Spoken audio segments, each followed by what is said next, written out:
ஐயா இது கோரப்பல்லு பல வருஷமா துரு பிடிச்சு போய் கிடக்கு. பல்லு விலைக்கு 18 வருஷம் ஆகுது. ஏண்டா வெளியில கதவை பூட்டிட்டு வீட்டுக்குள்ள இருக்க உனக்கு வெக்கமா இல்ல? பூட்டின கதவை உடைச்சிட்டு உள்ள வர்றியே அது உனக்கு காவாலித்தனமா தெரியல? என்னைக்கு ஒரு வேலைக்காரன முதலாளி தண்ணிய போட்டு வேலையை பாடுறான்னு சொல்லிட்டானோ இனிமேல் இந்தியா ஃபாரின் கண்ட்ரியை தாண்டி இருக்கா. பெரிய பெரிய கோயில்ல விட்டு இந்த சின்ன கோயில வந்து அவதரிச்சிருக்கேன். எதுக்கு முருகா? ஓ அத கேக்குறியா? பெரிய கோயில் எல்லாம் போலீஸ் தரம் அதிகமா இருக்குப்பா. அதனாலதான் பக்தர்களாகி உங்களை எல்லாம் பாக்குறதுக்கு மத்தியில வந்திருக்கேன்.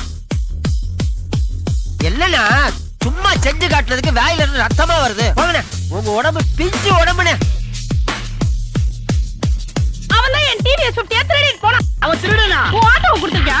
அவ்வளவுதான், திருப்பி வராது. ஐயோ எல்லைய தாண்ட மாட்டேன்னு சொன்னா தாண்டிட்டாமா. எல்லைய தாண்டிட்டான்.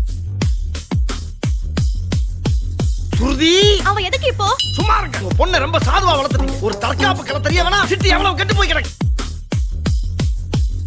என்ன என்ன ஒரு சின்ன பையன் வந்து உங்களை தடியாங்கறா ஒத்துக்கிட்டு வரையாங்கறா பேத்தலமா பேசாம இருக்கீங்க. டேய் எருமை மாடு செவடா நீ பண்ணி ஒரே ஒரு டீயை மட்டும் வாங்கி சாப்பிட்டு பாருங்க. புடிங்கிட்டு போன காசு பூரா அங்க இருந்து புடிங்கி திருப்பி உங்ககிட்டயே வரும்னே. பரவாயில்லையே, நல்ல வார்த்தையா சொல்றியே. சரி ஒரு டீ கொடு, ஒரு ஆசையை தான் பாப்போமே. ஏய்யா டேய் மாப்ள மாமே இந்த ஆள் பாயிண்ட் என்னடா மாப்ள? 239 ஆடியே தீரணும். 161 புல்லுக்கு தாங்காது. ஏய்யா அப்புறம் நீ மசு தானயா? ஏன் கை காசு கொடுக்குற? அழைச்சு போடியா சீட்டை. போய் மேல ஏறி தேவையில்லாத ஆணில புடுங்க போ. தேவை உள்ளான்னு தேவையில்லாதான்னு எப்படி தெரிஞ்சுக்கிறது? நீ புடுங்குறது பூராமே தேவையில்லாதான். போய் புடுங்க போ. யோ மாப்பிள்ளோடக்காரங்க பொண்ணுடக்காரங்க பூரா கொல்ல பாக்குறாங்க. கரப்பா பஞ்சி சோதரன்னு கட்டி கூப்பாடு போட்டு கல்யாணத்துல பாட்டு. நான் இப்ப 8 லட்சமே அவன் 8,80,000 பைசாம் தான். அவனை மாத்தி விட்டு நம்ம 2 பேரும் அப்படி ஜம்ப் ஆயிடலாம். 8 லட்சம்